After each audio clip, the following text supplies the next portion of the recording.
All right, 7 minutes after 11 o'clock. Thank you for tuning in. The experiences that we've had, Robin, in speaking to people who have been caring for autistic people, it's an amazing thing, really, to talk about because, okay, Hollywood, I've had this question for our guests before when we spoke about autism. Hollywood has made it seem like all autistic children are also savant children, which I guess what that means to me is that while they have learning disabilities because of the autism, they have got one area that they excel in. And yes, we've had some stories like that, but I've also been chastised for even bringing it up because I'm adding to the fire that it's always true across the board. There's also this discussion about whether one thing or another caused autism, and that's been debated too. And I don't want to bring that up again because I'm just a radio guy. I'm not a doctor, but we do have a lot of authors who tell us a lot of things. And a few years ago, we had on the show, and forgive me for not remembering the woman's name, but she said she overcame autism. Yes. She had autism and no longer did. And we were speaking to her directly. And it was just an amazing story. And then you hear, and forgive me if I'm saying something wrong, but we've had guests who told us that some well-known celebrities were considered autistic, Steven Spielberg being one of them. So I don't really understand autism. It seems to be one of those things maybe nobody really understands. Krista Vance is on the phone. She's written a book called Meet Jamie Now. She gave birth to twins. And she's going to correct me if I'm wrong. I'm reluctantly saying this because I may be wrong.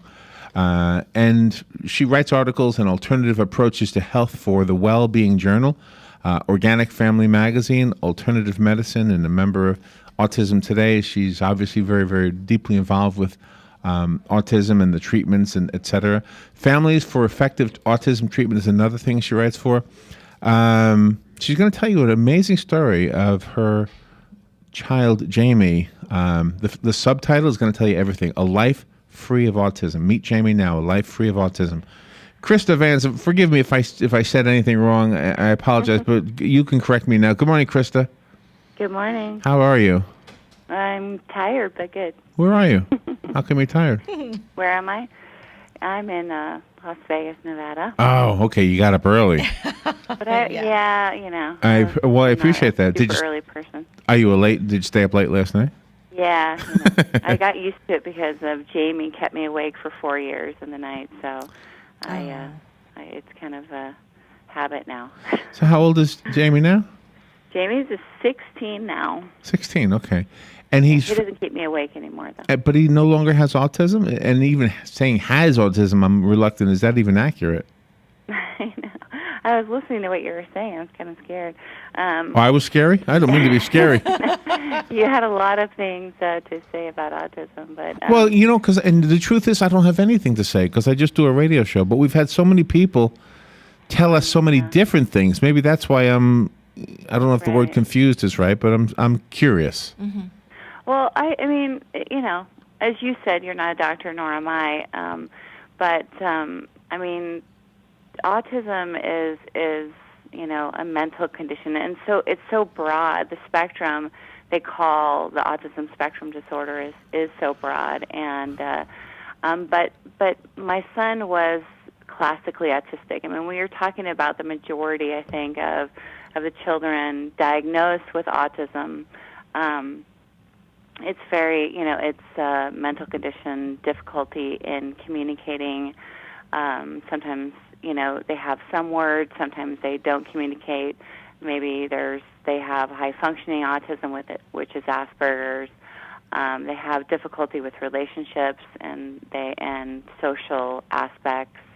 And there's other signs of it too. But that's the majority of what Jamie had, and he had very high sensory issues too, like loud noise, and it's typical. These are typical things, I think, for autism. They're sensitive to the touch, sensitive to noise, sensitive to a crowd of people, things like that. But listening to what you were saying, as far as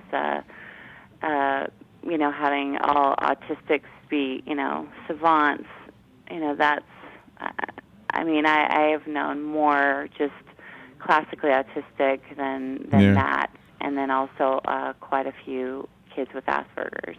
And then a lot of times, people, and probably that's what you're talking about, a lot of times they have autism, but then they have all these other disorders too. So, but for us, it's very, the families that I've met in the past and spoken to, basically classically autistic with what I just mentioned, the problems that they have. Can you go back just a bit to the beginning? I'm assuming you had a husband. You wanted a family. Right. I did have a husband. Okay. Yeah. I do have a husband. Okay. Okay. So you and your husband wanted to have children, and you underwent. I kind of wanted to have children. He didn't really care, but yeah, I did. And you underwent in vitro fertilization? I did. Yeah, I had a lot of problems previous, so there was. Just couldn't quite get the pregnancy fully going. Okay. Quite a lot of miscarriages. So I had some issues with my ovaries. So the doctor was like, I just got to do in vitro to kind of go around the fallopian tubes, which I only had one and had a problem with one. And the fertilization. And ended up with twins. You had twins. One of them. We put in a couple eggs, and they took. And Jack and Jamie they were preemies. Not too bad. They were like 7 months. They were like 7 weeks early. And Jack, how's he doing? How's Jack doing? Jack's amazing. He's doing so good. He's never, that's what we kind of laugh. They're like jokesters now. They're so funny, and Jack just is, has really like his teeth. Jack has like perfect teeth. He's, never been in the hospital. Knock on wood. He's, never really had any issues, and. Jamie's, jokes now. He's like, well, Jack, with his perfect teeth, and Jack with his perfect abilities in tennis, and Jack with his perfect, guitar playing. It's very funny how they joke with each other about that. But, yeah, Jack's just been kind of, cruising. How did you manage to maintain balance in your family? Because Jamie must have had a little bit more attention paid to him than Jack. Yeah, and that was, the beauty of that is that's why I call in the book Jack my ray of sunshine, because, you could just, like, holding Jack was like, was just like, he was calm, he was at peace. Holding Jamie, he was like a ball of, energy and couldn't settle, and, and it was like Jack all along, was just something for me to obviously goal set for Jamie. Once he was diagnosed with autism, Jack was the, normal one, and he was the one that I could follow. It was a beautiful thing. That's why I was so lucky in that way, that I had a normal child at the same age, and then I was, I watched, okay, Jamie's supposed to be doing this, and Jack's doing this, and Jamie's not doing this, and so forth. So, and Jack was just, Jack, it's like instinctively he knew that there was something wrong with his brother, and he knew that for me, he was just, just such a support throughout the entire process, and still is today.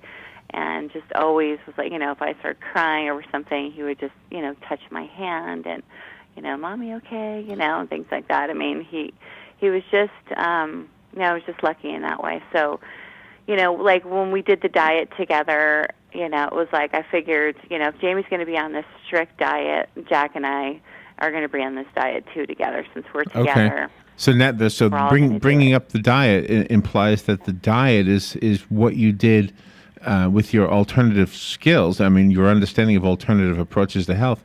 You just kind of hinted that was one of the ways, or maybe the way, that Jamie went from being autistic to no longer being autistic. Is that accurate?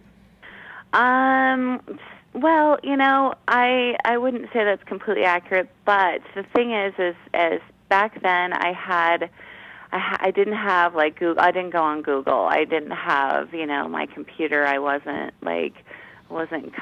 really into that, and I didn't know. I didn't even know we had Google back then. But so to find things like what I did, I searched libraries, I searched bookstores, I searched magazines. There was this one particular magazine called Mothering Magazine, which is still out, and it's a great magazine. It has still wonderful articles. I just saw on the cover they were talking about autism, and I was like, oh my gosh, I grabbed it, and I looked.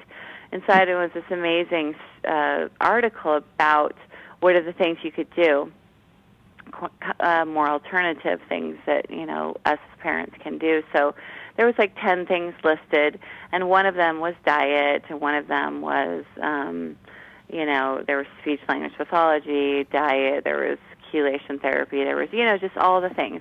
Well, I did every single one of those things. So as far as the diet goes, I felt that it was really important to take each, step that, I decided to take with him, and go to the to my fullest ability, his fullest ability, to see, if it worked for us. So when I started the diet, I just started with gluten-free and casein-free. And then the next thing I kind of went to, okay, I'm going to get really serious and do sugar-free, and then soy-free, corn-free. So, everything was, it was just about eating whole food. And, for me, it's in the book, too. I loved, my vanilla latte with my maple oat scone. And, I took it down. Okay, well, we're going to stop eating sugar. So wow. I took away my scone, and that was hard. And then I was like, okay, I got to do this. I got to take away my vanilla too, and my. I'm guessing your husband latte. Jack and your husband all participated. Everybody participated. Everybody participated. We just ate. We just got soup. Threw out all the sugar. Threw out anything that has soy, because Jamie was very sensitive to soy too. I realized when he was drinking like soy, because I thought, okay, this is cool, soy, because it came in little like packages that he could, like a juice box. Yeah. It was like a juice box, but I realized that he was just constantly sick, like constantly had, some kind of inflammation or, something going on. So we took that away, and then he really did, like his immune system got stronger. Wow. And then the sugar and things like that. But the last point I wanted to make was it didn't recover him from autism, but it benefited everything else that I was doing for him on an internal basis. Well, was there people in the beginning that were trying to persuade you to believe that Jamie wouldn't be able to be articulate as he grew, and to try to put him in an institution or something? Oh yeah, from the very beginning, because I had no idea what it was, and I remember, Rain Man, the movie, and that's, a lot of people refer back to that, really, yeah. Rain Man, yeah. and that's an autistic savant, and I was like, what? My son is Rain Man, and then, then I didn't quite understand it, but then I learned about it. But yes, almost everyone, I would say, 95% of all the doctors, and these are good doctors, so it's not a negative thing. They were just not knowing either what to do. So, and one of my pediatricians was like, Krista, I'm really sorry. You just got to accept this, and Gosh. as time goes, you just got drawn the short stick, and then we just have to see what happens. But as of right now, there's really nothing you could do. Krista Vance is our guest. Her book is called Meet Jamie Now, A Life Free of Autism. And you have held a spellbound, let me just say that. But I wanted to ask you to pick up on something, pick up from where you left off. It sounded like everything you did with the diet fixed a lot of the problems, but not the autism, correct? Right. I think what I did for my son in particular, it was an effort of diet. It was an effort of balancing out his intestinal tract, and it was an effort of detoxification. And all of those were internal issues that we had to deal with him. And I think that's where things get lost. Just from my experience in helping other parents, is that it's all about things you do on the outside, like training kids to live with autism.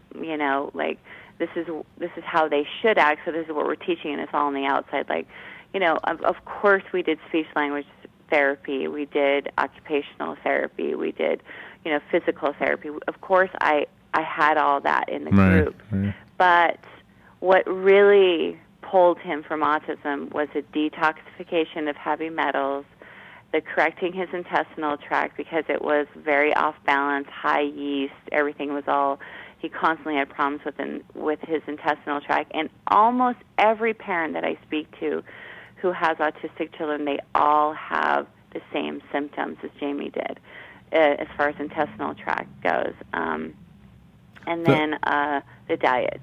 So I think in combination, that was the key to our success. It was that combination. So it was somehow the diet, and when you say that, diet plays a huge role. So did you? I mean, huge. But did you? Okay, let me do 2 in 1 here. So did you start doing the diet with the hopes that it would somehow fix, for lack of a better word, the autism? That's question number 1. Yes. And question number 2 is what was the aha moment when you started saying, "Oh my goodness, I'm seeing results"? So when I started doing the diet, that in combination, there was one, there's several different kinds of yeast-lowering drugs to use for you to take on a short-term basis. I chose to do one of those with the guidance of our wonderful doctor, Dr. Terry Grossman in Denver, Colorado, and with his guidance, and he specifically said, okay, we just do this for 1 month because I didn't want Jamie on drugs because I didn't think that it was a good idea. It was kind of what caused a lot of problems for him in the beginning. So I wanted him off any drugs. But this particular one lowers the yeast level in the intestinal tract. And that in combination with a diet, Jamie actually started like spurting out random words. He would just start, I hadn't heard him talk for 3 years, and he would just kind of say hi or, oh, or, it was like some words started coming out. He started forming words again. And so that's how it started. And then once we then added on the form of heavy metal detoxification, then the words started flowing even more. Wow. And so, but diet can, and I read a book a long time ago during my process too, because every book I found on autism I tried to read, and I think I did.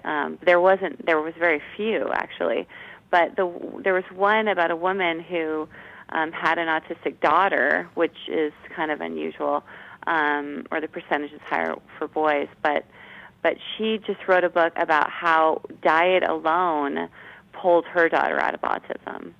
So, and I was like, okay, I'm fully doing. That's when I was like on the bandwagon of trying. But for my son, it was more the combination. But for her daughter, just the diet, the clean water, just changing, what she was doing made a difference. And I think that alone, just diet, it makes such a big role on their daily lives.